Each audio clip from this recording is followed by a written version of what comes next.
హైదరాబాద్లో largest CREDAI one stop property show ఈ నెల 23, 24, 25వ తేదీల్లో Nagole metro station Hyderabad. Super duper hits ఇచ్చిన చిన్నకృష్ణ గారు ఎందుకని రెస్ట్ తీసుకుంటున్నారు? మీరు భగవద్గీత చదివి ఉంటారు.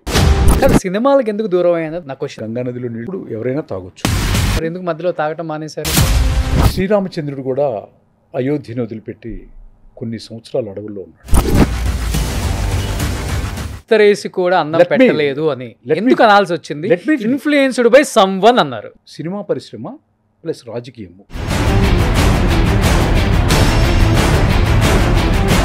మోకిలా దగ్గర కూడా దాదాపు 20 కోట్లు పెట్టి ఇల్లు కట్టారు ఈ మధ్య. ఊరికే ఏదో చిన్న ఇల్లు కట్టుకున్నాం. ఇప్పుడు వస్తున్న కథలకి మీరు రాసినప్పుడు కథలకి తేడా కనబడుతుంది. ఇప్పుడు భారతదేశం మొత్తం డివోషనల్ మూడ్లో ఉంది. పిల్లలు ఏం చేస్తున్నారు సార్ ఇప్పుడు? కొడుకు న్యూయార్క్లో ఉన్నాడు. ఓ చిరంజీవి కదా? నా కొడుకు పేరే చిరంజీవి. చిరంజీవి గారు మీద ఇష్టంతోనే పెట్టుకున్నారా? ఫస్ట్ అల్లు అర్జున్ గారిని అనుకున్నారా సార్ గంగోత్రికి? ఆ యొక్క నిజాలు మాట్లాడతారు. వివాదం పుట్టిన తర్వాత చిన్ని కృష్ణ పుట్టారా? చిన్ని కృష్ణ పుట్టిన తర్వాత వివాదం పుట్టిందా? ఏం చెప్తారు? సినిమా ఇండస్ట్రీ నుంచి ఒక వ్యక్తి రాజకీయాల్లోకి వెళ్ళి ఈరోజు డిప్యూటీ సీఎం స్థాయికి వెళ్ళారు పవన్ కళ్యాణ్ గారు. పవన్ కళ్యాణ్ గారు ఆంధ్రప్రదేశ్కి ముఖ్యమంత్రిగా ప్రమాణ స్వీకారం చేస్తారు అన్న దాంట్లో కొణిదెల పవన్ కళ్యాణ్ అనే నేను ఇట్లాంటి అనుమానము సందేహము ఎవరి హృదయాల్లో లేవు. వెంకటేష్ గారు, నాగార్జున గారు, చిరంజీవి గారు అయితే వీళ్ళ ముగ్గురు కలిసి ఒక సినిమా చేయాలి. కథ రాశారు, ముగ్గురు హీరోస్కి నరేషన్ చేశారు, పట్టాలెక్కాలి. లాస్ట్ మినిట్లో సినిమా ఆగిపోయి. ఇప్పుడు రాశాను, అది జరగలేదు. Hi hello, welcome to Suman TV. నేను మీ రోషన్. సో చిన్ని కృష్ణ గారు నమస్తే నమస్తే నమస్తే. నమస్తే రోషన్. ఎన్ని సినిమాలు తీసామన్నది అసలు ముఖ్యమే కాదు, ఎలాంటి సినిమాలు తీసామన్నది చాలా చాలా చాలా ఇంపార్టెంట్, ఎస్పెషల్లీ ఇండస్ట్రీలో. అది మీరు తీశారు. ఒక Narasimha Naidu, Narasimha, Padayappa super duper hit, and Indra 3 super duper hits. అంతే. గంగోత్రి, బద్రీనాథ్ ఓకే. ఇంకా తర్వాత జీనియస్ లాస్ట్ మూవీ అనుకుంటా. లేదు, జీనియస్ నేను చేయలేదు. నేను బయటకు వచ్చి చెప్పాను కదా, బయటకు వచ్చేసి నచ్చకపోతే వచ్చేస్తాను. సూపర్ డూపర్ హిట్స్ ఇచ్చిన చిన్నకృష్ణ గారు ఎందుకని రెస్ట్ తీసుకుంటున్నారు? ఒకప్పుడు స్టార్ రైటర్, ఇప్పుడు అంటే ఏమని చెప్తారు అసలుకి? ఒకప్పుడు స్టార్ రైటర్, స్టార్లకు రాసిన వాళ్ళు స్టార్ రైటర్ అంటారు కదా. అదే అంటారు, కానీ అది ఊరికే కలుక్కెలుగా మాట్లాడతారు. కానీ స్టార్ రైటర్ గిరేటర్ ఏం లేదు. అతి తక్కువ సినిమాలు చేసినటువంటి ఒక చిన్న రైటర్ని. అంత కర్మ సిద్ధాంతం. మనం 1 సంవత్సరం నుంచి కలవాలనుకుంటున్నాం, కలిసామా? కర్మ సిద్ధాంతం అనమాట. అంతే. ఎప్పుడు ఎక్కడ ఎలా జరగాలో అలా జరుగుతుంది. కాదు, సినిమాలకు ఎందుకు దూరం అయ్యానది నా క్వశ్చన్. సినిమాకి దూరం అవటము, సినిమానే దూరం చేసిందా? అట్లా ఏం లేదు. సినిమా ఇప్పుడు నిత్య యవనంగా ప్రవహిస్తూనే ఉంటుందన్నమాట. ఎవరు ఎప్పుడు వచ్చి గంగా నదిలో నీళ్లు తాగితే అప్పుడు ఎవరైనా తాగొచ్చు. మరి పెద్ద అదేం దూరం కాలేదు. మరి ఎందుకు మధ్యలో తాగటం మానేశారు? నేను రాయటం మానలేదు, సినిమా రాయలేదు అంతే. కథలు రాయటం మానలేదు, కథలు రాయటం అసలు మానను కూడా. Till death everyday morning 4 o'clock కనుక మీరు మా ఇంటికి వస్తే ఎవ్రీడే మార్నింగ్ వేరెవర్, నేను ఆఫ్రికాలో ఉంటాను, దుబాయ్లో ఉంటాను, ఎక్కడ ఉంటాను, ఎక్కువ మంత్లీ 10 days కాశీలో ఉంటాను ఇప్పటికి కూడా. ఎందుకంటే కాశీలో ఇల్లు కూడా కట్టుకుంటున్నాను. సో కాశీలోనే ఇల్లు కట్టుకుని సెటిల్ అవుదాం అనుకున్న నేను ఎక్కడున్నా ఈ భూమి మీద ఎర్లీ మార్నింగ్ 3:30కి లెగుస్తాను. 4 o'clock మా ఇంటికి కనుక వచ్చి చూస్తే నేను రాసుకుంటూనే ఉంటాను. ఎక్కడున్నా రాసుకుంటారు. ఓకే, సినిమాలు ఎందుకు చేయట్లేదు? అదే సినిమా ఎన్ని ఉన్నాయి మీ దగ్గర? అసలు ఎన్ని స్క్రిప్ట్లు ఉంటాయి? మీరు ఇప్పుడు సినిమాకి దూరంగా ఉండి ఆల్మోస్ట్ ఒక 13-14 సంవత్సరాలు అయిపోయిందా? Almost more than exactly 12 years. 12 years అయిపోయింది. ఈ 12 yearsలో మీరే అన్నారు ఇప్పటికి ఎవ్రీడే మార్నింగ్ 4 లేసి కథ రాసుకుంటానని. ఏమైపోయింది ఈ కథలన్నీ? అంటే వేరే వాళ్ళకి ఇస్తున్నారా? నా పేరు ఏది అంటున్నారా? లేకపోతే సినిమాలు చేయట్లేదా? ఒక అలవాటు ఉంది కదా. శ్రీరామచంద్రుడు కూడా అయోధ్యను వదిలిపెట్టి కొన్ని సంవత్సరాలు అడవుల్లో ఉన్నాడు. ఇప్పుడు మీరే అడవులు. ధర్మం మనకి రూపమే శ్రీరామచంద్రుడు. అట్లాంటి శ్రీరామచంద్రుడికే 12 సంవత్సరాలు అయోధ్యను వదిలిపెట్టి దూరంగా ఉన్నాడు. మళ్ళీ పట్టాభిషేకం అయిన తర్వాత ఆయన పరిపాలనని రామరాజ్యంగా పోల్చారు. That day will come Roshan. అది డెఫినెట్గా ఒక మంచి that day will come Roshan. ఒక పెద్ద సినిమాతో రాబోతున్నారు, మళ్ళీ పెద్ద హీరోతో.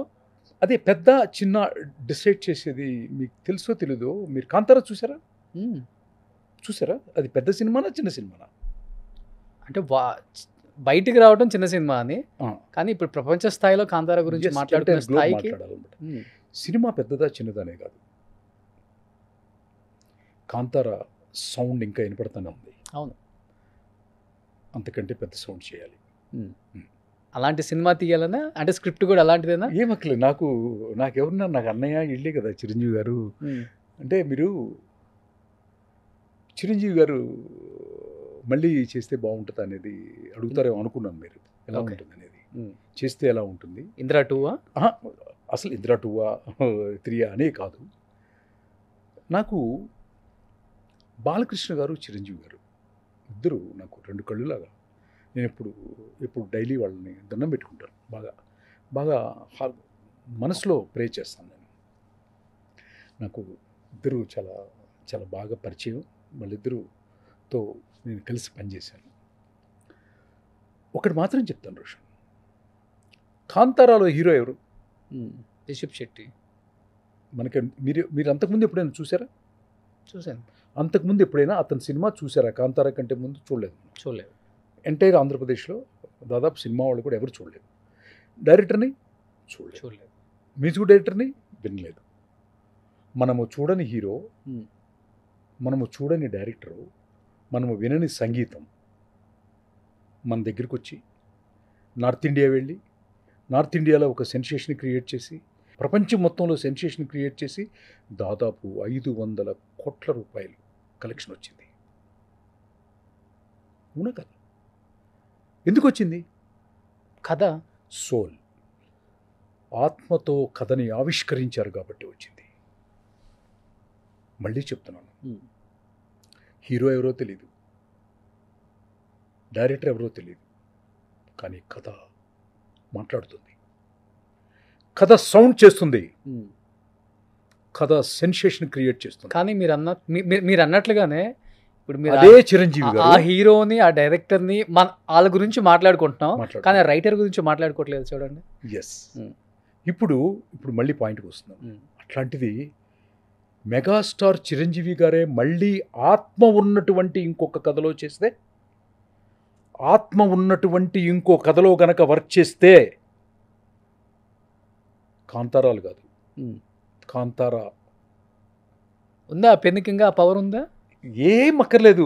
సింపుల్. చిరంజీవి గారితో 500 crores రెవెన్యూ, 700 crores రెవెన్యూ చేయటం అనే సబ్జెక్టు నాకు తెలిసిన నాలెడ్జ్లో చాలా ఈజీ అంటారు. మంచి నీళ్లు తాగి కింద పెట్టినంత ఈజీ.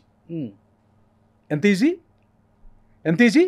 మంచినీళ్ళు తాగినంత ఈజీ. అంత ఈజీ. ఎందుకంటే అంత పెద్ద నటుడు, అంత పెద్ద పెర్ఫార్మర్కి ఆత్మ ఆవిష్కరణతో చేసే స్క్రిప్ట్ కావాలి తప్ప 6 పాటలు 6 ఫైట్లు కాదు. అది ఎప్పుడు ఎలా వస్తుందో పోయింది, ఆ ట్రెండ్. కాశీ విశ్వనాథుడు డిసైడ్ చేస్తాడు. ఆ రోజు ఎట్టి పరిస్థితిలో వస్తుంది. ఎన్ని సంవత్సరాలైనా వచ్చు తీరుతుంది. వచ్చినప్పుడు మాత్రం చిన్నకృష్ణ గారు, అంటే చిరంజీవి గారి గురించి ఇంత గొప్పగా మాట్లాడుతున్నారు కదా మీరు. చిరంజీవి గారు అంటే ఎంత ఇష్టమో మాకు అర్థమైపోతుంది. కానీ ఒక మాట అన్నారు కదా, వినండి, ఇస్తరేసి కూడా అన్నం పెట్టలేదు అని. ఎందుకు అనాల్సి వచ్చింది? ఇన్ఫ్లుయెన్స్డ్ బై సమ్వన్ అన్నారు. నో, సినిమా పరిశ్రమ ప్లస్ రాజకీయము ఈ రెండు ఎప్పుడైతే బ్లెండ్ అవుతాయో, బ్లెండ్ అయినప్పుడు ఏమవుతుందంటే మీకు ఒక బ్యాడ్ స్మెల్ వస్తుంది. అది అంత శ్రేయస్కరమైనటువంటి ఇది కాదు. కులాలుగా, పార్టీలుగా మనుషుల్ని విడదీసి భావోద్వేగాల్ని ఇది చేసుకుని ఆహ్లాదకరంగా ఉండే చిత్ర పరిశ్రమలో ఈడే పార్టీ వాడే పార్టీ, ఈడే కులం వాడే కులం,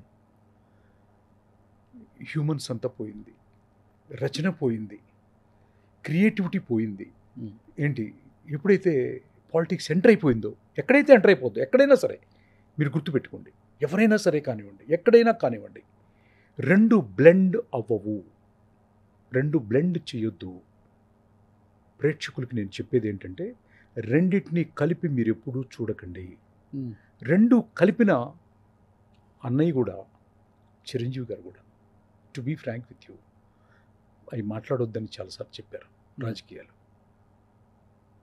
ఇంకా వద్దు అని కూడా చెప్పారు. ఇన్ఫ్లుయెన్స్డ్ బై సమ్వన్ అంటే చిరంజీవి గారి మీద నెగిటివ్ కామెంట్ చేయమని నన్ను రుద్దారు అని ఒక మాట అన్నారు మీరు. అదే ఇన్ఫ్లుయెన్స్డ్ బై సమ్ వన్ ఎవరు అనేది కూడా నేను మంచి స్టేజ్లో మంచి రోజు చెప్తానంట. బట్ ఇది జరిగిన తర్వాతే కదా మీరు ఆయనకి పద్మవిభూషణ్ వచ్చినప్పుడు కూడా కలుస్తాను ఇంటికి వెళ్ళారు కదా, ఇంటికి వెళ్ళినప్పుడు కలిశారు కదా, కలిసినప్పుడు యాక్చువల్గా ఇది జరిగిన తర్వాత ఇంకొకళ్ళు అయితే ఎలవ్ చేయరు, కలవరు కూడా.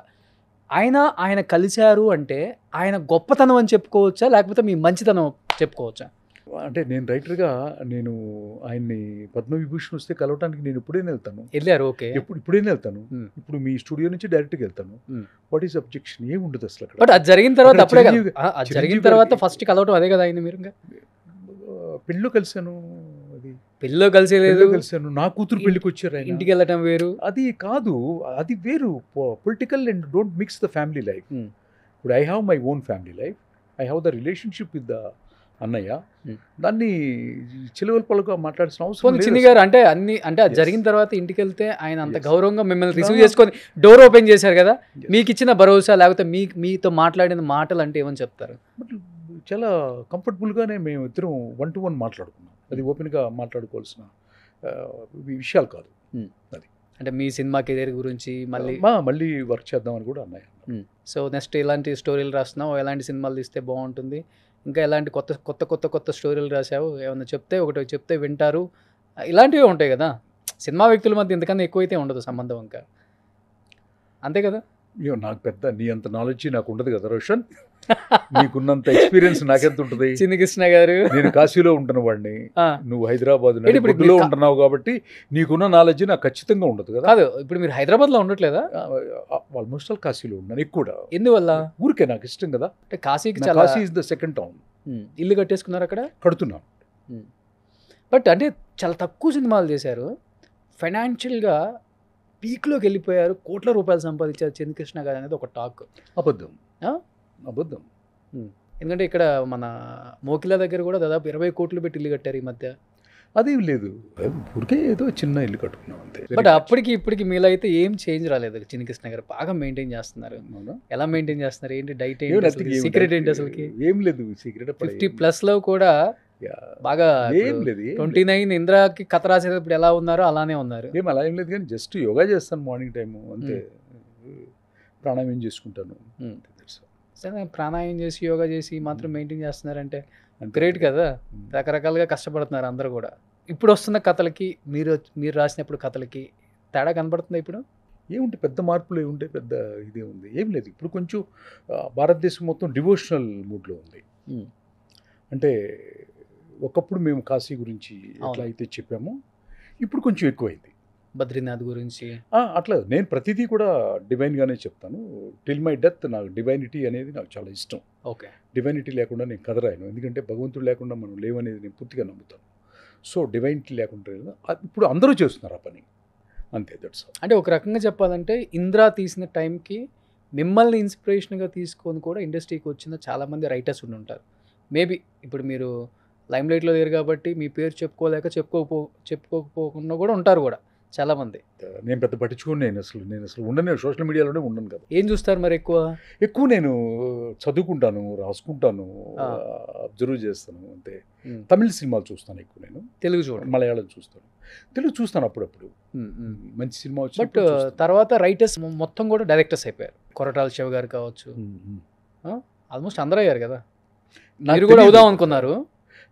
నేను డైరెక్టర్ అవుదామని. పోనీ ఇప్పుడు డైరెక్టర్స్ ఎవరున్నారో తెలుసా? ఇప్పుడు ప్రెసెంట్ అది కూడా తెలియదు. నాకేం తెలియదు. రాజమౌళి గారు నాకు బాగా పరిచయం కదా. రాజమౌళి గారు is the number 1 supreme, Everest శిఖరం అది. ఆయన తెలుసు, వాళ్ళ నాన్నగారు బాగా పరిచయం. ఓకే, మేము మాట్లాడుకుంటాం ఫోన్లో. సో రైటర్గా మీకు ఇంత గుర్తింపు రావడానికి, లేకపోతే మీరు ఇంత బాగా రాసిన 2-3 సినిమాలు అయినా కానీ సూపర్ డూపర్ హిట్ అయినవి కూడా, నా వెనకుండి నన్ను నడిపించిన నా గురువులు అంటే ఎవరని చెప్తారు? చాలా చెప్పుకోవాలంటే నా గురువు గారు సుజాత రంగరాజన్ గారు, ఓకే, కె భాగ్యరాజు గారు. ఫస్ట్ నేను వాళ్ళకి పూజ చేయకుండా, వాళ్ళకి పువ్వు పెట్టకుండా, ఇక్కడ కాదు ఎక్కడైనా సరే, ఎక్కడున్నా మా ఇల్లు ఎక్కడైతే నాకు ఇల్లు ఉన్నాయో ప్రతి చోట నా గురువుల ఫోటోలు ఉంటాయి.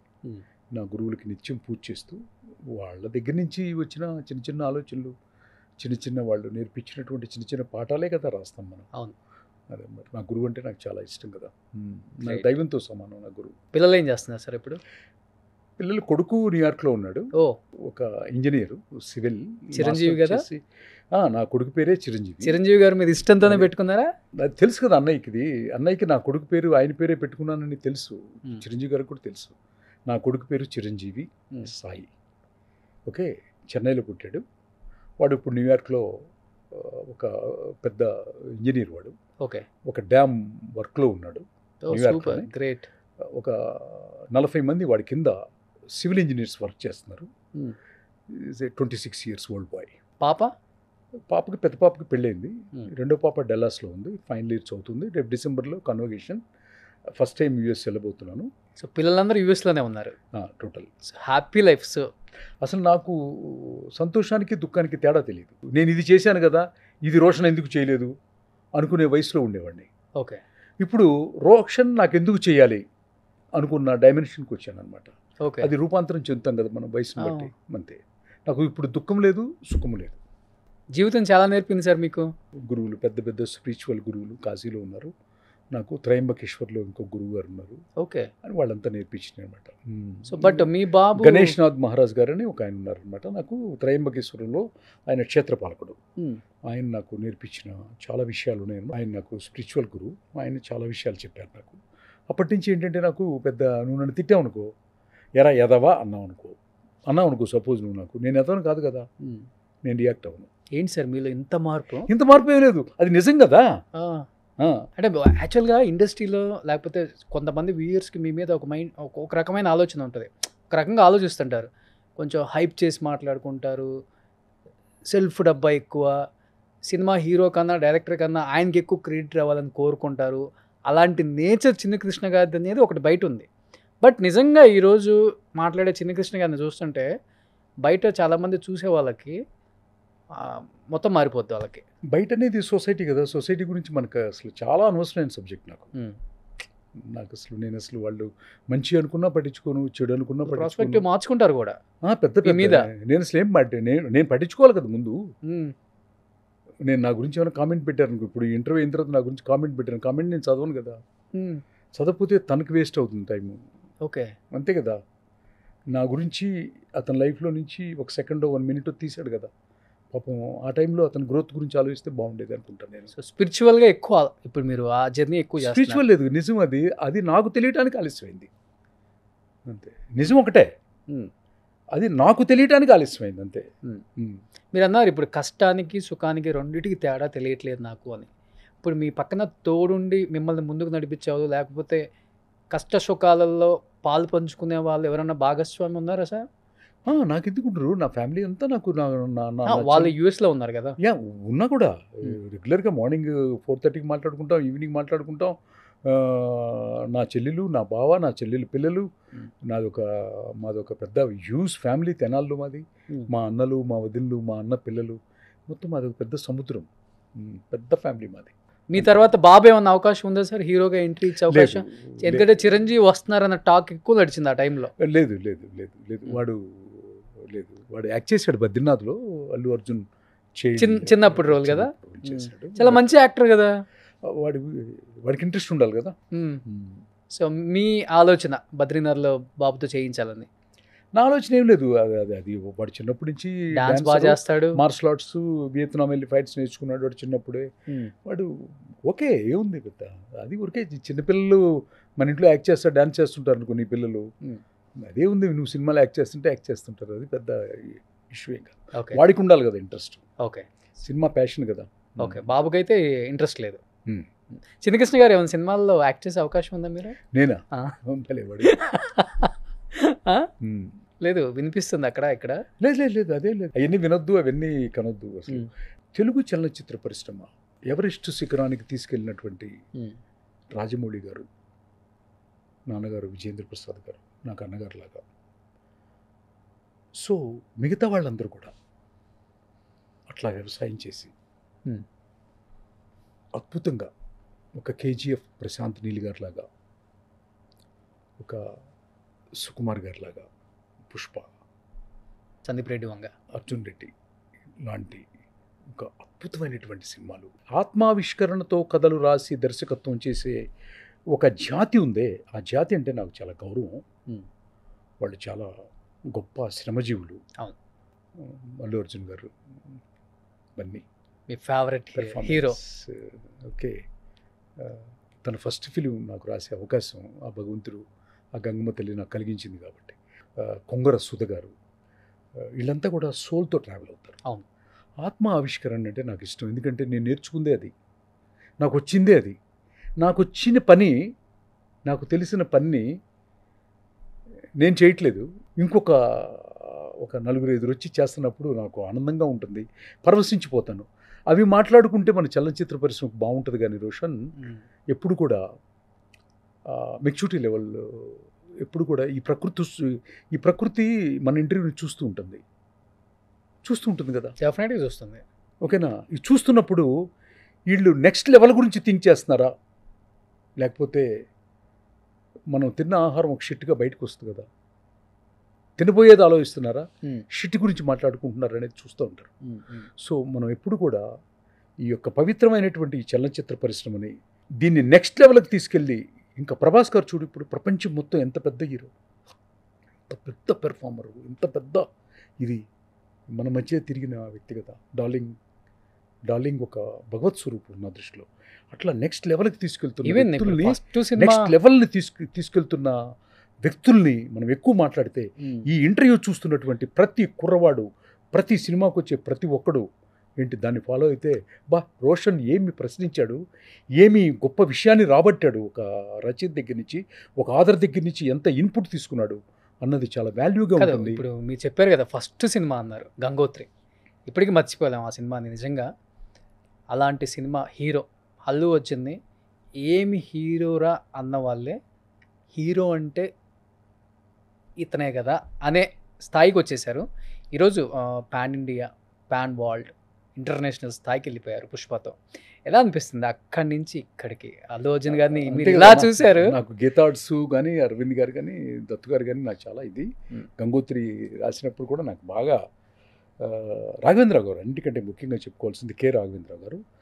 ఆయన పోర్ట్రేట్ చేసే విధానము, ఆయనకి కథ నచ్చి అసలు చెప్పగానే ఆయనకి ఎక్కే విధానము, ఆయన రచయితగా నన్ను చూసుకున్నటువంటి ఒక ఇది నభూతో నభవిష్యత్తు నేను అసలు మర్చిపోలేను. ఓకే. రాఘవేంద్రరావు గారితో నాకు బాగా పనిచేయాలి అనిపించిన దర్శకుల్లో రాఘవేంద్రరావు గారు ఒకళ్ళు. ఓకే. ఇంకొకసారి చేయాలనిపిస్తుంది ఆయనతో. ఫస్ట్ అల్లు అర్జున్ గారిని అనుకున్నారా సార్ గంగోత్రికి? ఆయన కోసమే రాసింది. ఓకే. ఆయన కోసమే రాసింది. అది పెద్ద స్టోరీ, దాన్ని సపరేట్గా మాట్లాడదాం. అది ఒక ఎపిసోడ్, అది ఆ యొక్క నిజాలు మాట్లాడదాం. అది ఆ నిజాలు మాట్లాడటం వల్ల ఏమవుతుందంటే నెక్స్ట్ జనరేషన్కి ఉపయోగపడుతుంది రోషన్. అవును. ఎప్పుడు కూడా ఉపయోగపడాలి. మన ఇద్దరు మాట్లాడుకుంటుంది ఉపయోగపడాలి కదా. అంటే మీరు తీసిన తక్కువ సినిమాలు అయినా కానీ చాలా మంచి స్టోరీస్ ఉన్నాయి మీ దగ్గర. అంటే ఆ సినిమాకి సంబంధించిన తెర వెనకబడ్డ కష్టాలు కావచ్చు, లేకపోతే తెర మీద చిత్రీకరించిన తర్వాత వచ్చిన సక్సెస్ కావచ్చు, చాలా ఉంది మీ దగ్గర అసలుకి చెప్పాలంటే. ఎస్, నేను ఇప్పుడు ఒక కాంట్రవర్సీ మాట్లాడాలనుకున్నాను అనుకోండి. నేను ఇప్పుడు ఏదో ఒక 10 years బ్యాక్ మాట్లాడాను, లేకపోతే ఇంకొక ఇంటూ మాట్లాడాను అనుకోండి, నేను అందరు పొలిటీషియన్స్ కంటే బ్రహ్మాండంగా మాట్లాడగలను. బ్రహ్మాండంగా, నిజంగా అదే బ్రహ్మాండంగా మాట్లాడగలను. మళ్ళీ చెప్తున్నాను. అవును సార్, ఈ భారతదేశంలో అగ్రీ, అందరికంటే బాగా మాట్లాడవచ్చు, ఫిలాసఫీ వచ్చు, అందరి జీవితాలు తెలుసు, అందరి యొక్క ఇది తెలుసు. కానీ అది అవసరం లేదు అంటారు కదా చాలా మంది ఇండస్ట్రీ వాళ్ళే. అది అవసరం. వివాదం పుట్టిన తర్వాత చిన్ని కృష్ణ పుట్టారా, చిన్ని కృష్ణ పుట్టిన తర్వాత వివాదం పుట్టిందా అనేది ఒకటి ఉంది కదా ఇండస్ట్రీలో. అందరికంటే బాగా మాట్లాడగలను, కానీ ఎందుకు మాట్లాడమంటే దానివల్ల ఉపయోగం లేదు. అవును, ఉపయోగం లేని దాని గురించి ఎందుకు మాట్లాడాలి మనం? మనకేంటి అవసరం చెప్పు? What is the help of the nature? అవును. ఈ నేచర్కి మనం ఏం చేస్తున్నాం? ఏం చెప్తారు? సినిమా ఇండస్ట్రీ నుంచి ఒక వ్యక్తి రాజకీయాల్లోకి వెళ్ళి ఈరోజు డిప్యూటీ సీఎం స్థాయికి వెళ్ళారు పవన్ కళ్యాణ్ గారు. మీ మాటల్లో ఏం చెప్తారు ఆయన గురించి? నేను ఆల్రెడీ ఇంతకుముందు ఒక 10 years బ్యాక్ ఒక ఇంటర్వ్యూ ఇచ్చాను. నేను బంజారా హిల్స్లో ఉన్నప్పుడు 10 సంవత్సరాల క్రితం నేనేం ప్రెడిక్ట్ చేశాను సార్ గురించి. పవన్ కళ్యాణ్ గారు, ఆయన గురించి నేను ఒక్క సెంటెన్స్ మాత్రం అప్పుడు చెప్పాను, ఇప్పుడు చెప్తున్నాను, ఎప్పుడు చెప్తున్నాను. అప్పుడు నరేంద్ర మోడీ గారు గుజరాత్ ముఖ్యమంత్రిగా తెలుసు, కానీ ఇంత ఎలివేషన్లో లేరు ఆయన. అప్పుడే ఈ రాష్ట్ర రాజకీయాలనే కాదు, దేశ రాజకీయాలను కూడా ప్రభావితం చేసే ఒక పెద్ద నాయకుడు అవుతాడు. అని 15 years బ్యాక్ నేను ఇంటర్వ్యూలో చెప్పాను. Hmm. అది రాజకీయ కోణం, అది రాజకీయ కోణం, అది పవన్ గారి గురించి. అవును Hmm. చెప్పాను, మళ్ళీ చెప్తున్నాను. రాష్ట్ర రాజకీయాలనే కాదు, భారతదేశ రాజకీయాలనే ఆయన శాసిస్తారంటలేదు. ఆయన ఒక ఆదర్శంగా ఉంటారు. ఆయన క్యారెక్టరు, ఆయన గుణము ఒక గ్రంథంగా చదువుకుంటారు నెక్స్ట్ జనరేషన్ కూడా. అట్లాంటి ఒక పవిత్రమైనటువంటి ఒక సోల్ అది.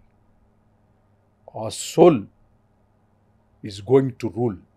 That's all. 200% మీరు చెప్పింది అదే అయింది సార్. ఎస్, మోడీ గారు అన్నారు కదా, పవన్ అంటే పేరు కాదు, ఒక మెరుపు, మెరుపు కదండి, తుఫాన్. తుఫాన్. ఎస్, అంతే. మీరు అప్పుడు చెప్పింది నిజమే అయింది. 15 సంవత్సరాల క్రితమే నేను చెప్పాను అనమాట. సో కాకపోతే ఏంటంటే కొంచెం ఆలస్యం అవడానికి కారణాలు అనేకమైన ఉండొచ్చు. కానీ ఇప్పుడు డిప్యూటీ ముఖ్యమంత్రిగా ఉన్నారు ఆయన. నేను అప్పుడే చెప్పాను ఆంధ్రప్రదేశ్ ముఖ్యమంత్రి అవుతారు. ఓకే, దాంట్లో నెక్స్ట్ దాంట్లో అసలు డౌటే ఉంది. అసలు పవన్ కళ్యాణ్ గారు ఆంధ్రప్రదేశ్కి ముఖ్యమంత్రిగా ప్రమాణ స్వీకారం చేస్తారు అన్న దాంట్లో కమింగ్ డేస్లో అత్యద్భుతమైనటువంటి ఈ రాష్ట్రంలో ఒక శ్రీరామచంద్రుడి రామరాజ్యాన్ని ఆవిష్కరించబడుతుంది అనే దాంట్లో ఎట్లాంటి అనుమానము, సందేహము ఎవరి హృదయాల్లో లేవు. నా హృదయంలో కాదు, ఎవరి హృదయాల్లో లేవు. అంతే కదా. కానీ నాలాగా మాట్లాడకపోవచ్చు. 10 years బ్యాక్ అసలు గెలవడే అన్నారు, ఆయనే గెలవడు అన్నారు. course. Yes. 2 చోట్ల ఓడిపోయారు అవన్నీ అన్నారు. మనం మాట్లాడుకో. ఈరోజు డిప్యూటీ సీఎం అయ్యారు. అవన్నీ స్టెప్స్ అండి, అవన్నీ రామచంద్రుడి గురించి చెప్పాను కదా రోషన్, శ్రీరామచంద్రుడి గురించి చెప్పాను కదండి మీకు. అవన్నీ కష్టాలే, అవన్నీ ఫౌండేషన్స్ ఎవరికైనా. సో నువ్వు పడలేదు కష్టాలు డెఫినెట్గా సార్. మరి, అంతే. సో చాలా కష్టాలు పడితేనే ఇంత దూరం వచ్చి ఉంటారు కదా ఎవరైనా కానీ. అంతే కదా. అండ్ మీ దగ్గర నుంచి చూశారు కాబట్టి ఆయన కష్టాన్ని ఇంకా మాకన్నా మీకు బాగా నేనే తెలుసు, నేను చెప్పగలరు. అసలు అక్కడ కష్టాలే చూడలేదు. ఆయనే ఉంది, అన్నయ్య గారికి తమ్ముడు. ఎస్, అన్నయ్య గారు చిరంజీవి తమ్ముడు. గారికి ఓకే. తమ్ముడు. అంటే ఎలాంటి అది పవన్ కాదు కానీ కళ్యాణ్ గారిని చూశారు మీరు? ఆయన సోల్ వేరు. Yes. ఆయన సోల్ అనేది it is entirely different. Great అది. చాలా గొప్ప సోల్, అంతే, గొప్ప సోల్. సార్ నేను అడుగుదాం అనుకున్నాను, ఫస్ట్లోనే మర్చిపోయాను. ఒక మంచి అవకాశం, 3 స్టార్ హీరోల్ని ఒక్క సినిమాలో చూపించగల కథ రాయటానికి వచ్చిన అవకాశం మీకు. వెంకటేష్ గారు, Nagarjuna garu, Chiranjeevi garu. I think if I'm correct. Yes, వీళ్ళ 3 కలిసి ఒక సినిమా చేయాలి. కథ రాశారు, 3 హీరోస్కి నరేషన్ చేశారు, పట్టాలెక్కాలి. లాస్ట్ మినిట్లో సినిమా ఆగిపోయింది. ఇప్పుడు రాశాను, అది జరగలేదు. అన్నీ జరగాలి. టైటిల్ అనుకున్నారా? అన్నీ అనుకున్నాం. ఓ, త్రివేణి సంగమం, త్రివేణి సంగమం. 3 నదులు కలుస్తాయి కదా, ఓకే. అట్లా 3 హీరోలు Hmm. కలిసి Hmm. అట్లా అని అనుకున్నాం. మంచి కథ అది. ఓకే. మంచి కథ జరగలేదు. అది ఎందుకు జరగలేదు అనేది నేచర్కి తెలుస్తుంది, మనకు తెలియదు. కథ రెడీగా ఉందా? అది ఎప్పుడో ఫినిష్ అయింది. ఇప్పుడు కనెక్ట్ అవుతుందా ఆడియన్స్కి? ఏమున్నాయి పెద్ద. ఎందుకంటే ఇప్పుడు ఆడియన్స్ అప్పుడు ఆడియన్స్ అలా ఉండరు. ఆడియన్ ఎప్పుడు ఆడియనే, అతన్ని ఎంగేజ్ చేయాలి అంతే. అదే నేను చాలా ఎంగేజ్ చేసే సత్తా మీకుంది కదా. కాంతారా ఉంది. కాంతారా బ్యాక్డ్రాప్ ఏంటి? ఒక ట్రైబల్ బ్యాక్డ్రాప్, అవును, ఒక అడవి. అదేమన్నా తెలుగు ఆడియన్స్కి సంబంధం ఉందా? లేదు. సంబంధం ఉందా? లేదు కదా. వరాహ అవతారం ఏమైనా సంబంధం ఉందా మనకి? లేదు. దైవంగా భావిస్తారు. మన ఊళ్ళో ఎవరైనా దైవంగా భావిస్తామా? తెలియదు. లేదు. తెలియని ఒక కొత్త స్టోరీ కాబట్టి కనెక్ట్ అయ్యారు. వాళ్ళ సంస్కృతి తెలీదు, వాళ్ళు ఎవరు తెలియకుండా చూసాం కదా. మీరు ఎంగేజ్ చేయాలి ప్రేక్షకుడిని. మీరు ఎంగేజ్ చేయటం మాత్రమే మీకు సినిమా వాళ్ళకి విద్యుక్త ధర్మం. కమింగ్ డేస్లో ఉన్న ప్రతి జనరేషన్ 2.5 hours మీరు ఎంగేజ్ చేయాలి. ఓకే, అంతే. వాళ్ళని ఎంగేజ్ చేయాలి, ఆత్మతో చేయాలి. ఆ ఆత్మ ఆవిష్కరణ కాంతారాలో లాగా, పుష్పాలో లాగా, KGF 1 and 2లో లాగా, ఇంకా అర్జున్ రెడ్డి అండ్ యానిమల్లో లాగా, ఏంటి రాజమౌళి గారు చేసినటువంటి ప్రతి సినిమాలో లాగా, నేను చెప్పిన పేర్లన్నీ కుంగర సుధా గారు చేసే దీంట్లోలాగా ఆత్మని ఆవిష్కరణం చేసే కథలే రాయండి. వాటికి తిరుగుండదు, వాటికి మరణం ఉండదు, వాటికి సమయం ఉండదు. కాలము ఎక్స్పైర్ చేయలేదు దాన్ని. అవును అవును, శంకరాభరణం. అవును. ఇట్లా ఇప్పుడు కొంచెం మార్పులు చేర్పులు చేస్తే త్రివేణి సంగమం ఇప్పుడు తెరకెక్కిస్తే నాకు పెద్ద సూపర్ డూపర్ హిట్ కొట్టొచ్చా? అది గుర్తులేదు, బట్ గుర్తులేదు. ఎక్కడ ఉండుంటుంది ఇంట్లో కథ. ఉంది, కథ ఉన్నది కానీ, బట్ నాకు అంత బాగా ఎమోషన్స్ అన్నీ నాకు అవుట్లైన్గా గుర్తుంది, కానీ టోటల్ లేయర్స్లో గుర్తులేదు. లేయర్స్లోకి వెళ్ళి రాస్తాం కదా, బాటమ్ ఆఫ్ ది లేయర్ రాస్తాం అనమాట. సోల్ ఎప్పుడు బాటమ్ ఆఫ్ ది లేయర్లో ఉంటుంది. First layer, second layer, third layer, 4 layers ఉంటాయి స్క్రిప్ట్లో. ఈ 4 లేయర్స్లో 4th లేయర్లో ఉంటుందన్నమాట చెప్పాలనుకున్న మ్యాటర్, అంతర్లీనంగా ప్రవహిస్తూ ఉంటుందన్నమాట. అవన్నీ సైంటిఫిక్ వర్డ్స్, అవన్నీ టెక్నికల్ వర్డ్స్. మీరే అన్నారు కదా 12 ఇయర్స్ అయిపోయింది నేను స్క్రీన్కి దూరంగా ఉండి అని. ఈ 12 ఇయర్స్లో జీవితాన్ని బాగా వడగట్టేశారు. అది బాగా మీ పాయింట్ ఆఫ్ బాగా అది మీలో మార్పు కావచ్చు, లేకపోతే అది ఏంటో చెప్పలేము, ఏదో ఒక డివైన్ పవర్ అనుకోవచ్చు. సో ఏదో ఒకటైతే దాగి ఉంది, అది ఆ దాగి ఉన్న దాన్ని డెఫినెట్గా ప్రేక్షకులకు కూడా మనం ఆ మెసేజ్ రూపంలో తెలియజేద్దాం అనేది ఒక చిన్న ప్రయత్నం నాది కూడా. డెఫినెట్గా మనం మళ్ళీ కలవాలి సార్ పార్ట్ 2లో. తప్పకుండా. సో లాస్ట్ అండ్ ఫైనల్గా ఏం చెప్పాలనుకుంటున్నారు? మిమ్మల్ని ప్రేమించిన ఎంతోమంది ప్రేక్షకులు ఉన్నారు. ఇంద్రా ప్రేక్షకులు, ఇంద్రాని ప్రేమించిన వాళ్ళు, నరసింహానాయుడిని ప్రేమించిన వాళ్ళు, నరసింహాన్ని ప్రేమించిన వాళ్ళు, బద్రీనాథ్, నేను గంగోత్రి. కాశీలో ఉంటాను కాబట్టి కాశీలో ఘాట్ దగ్గర క్షేమేశ్వర్ ఘాట్లో ఉంటాను నేను ఎక్కువ. క్షేమేశ్వర్ ఘాట్ దగ్గర ఉన్నప్పుడు కొన్ని వందల మంది రోజు వస్తుంటారు ఆంధ్ర నుంచి. అక్కడ నన్ను అందరూ ఏ కథ రాయడానికి వచ్చారండి, మళ్ళీ మీరు ప్రతి కథ ఇక్కడే రాస్తారంట కదా, ఈ బోట్లోనే మీరు తిరుగుతూ గంగానదిలో రాస్తారంట కదా అని. అవునండి అని చెప్తాను. నా బోట్ పక్కన వేరే బోట్లో వెళ్తూ ఉంటారు, అరుగో చిన్ని కృష్ణ గారు అక్కడ ఉన్నారంటారు.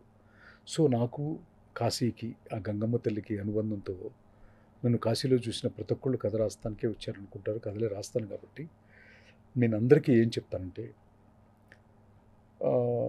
నా దగ్గర తెలుసుకోవాల్సింది మాత్రం ఏం లేదు, మీలోనే ఒక అద్భుతమైనటువంటి ఒక శక్తి దాగి ఉంది. దాన్ని సైంటిఫిక్గా మార్చుకోవడానికి కొత్తగా వచ్చేవాళ్ళు మాత్రం ఒక గురువును మాత్రం ఎన్నుకోండి. ఆ గురువు మీకు మార్గదర్శకాన్ని చూపిస్తాడు. అది నటుడైతే నటనలో నిష్ణాతులు, దర్శకత్వం అయితే దర్శకత్వంలో నిష్ణాతులు, రచయితగా వచ్చే వాళ్ళకి రచయితల్లో నిష్ణాతులు. ఓకే, అట్లా డిఓపి అంటే డిఓపిలో నిష్ణాతులు. అట్లా నిష్ణాతుల దగ్గర ఖచ్చితంగా పనిచేయండి.